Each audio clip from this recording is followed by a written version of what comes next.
गंमत आहे बघा, आईने लेकराला घडवावं, आईने मुलाला मोठं करावं. पुण्याची अवस्था जर बघितली होती ना त्या काळची, तर माणसं परागंदा होऊन देशोधडीला लागली होती. चपलांचं तोरण टांगलं होतं पुण्याच्या वेशीला, पहार ठोकली होती आमच्याच माणसाने, मुरार जगदेव त्याचं नाव.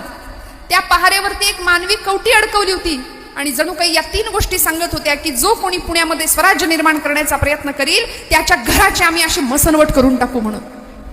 आमच्या घरातल्या बाया बापड्यांची अब्रू त्यांना घराबाहेर ओढून डोळ्या देखत लुटली जाताना बघण्यापलीकडे दुसरा पर्याय शिल्लक राहिला नव्हता. इतका भयान भीषण काळ.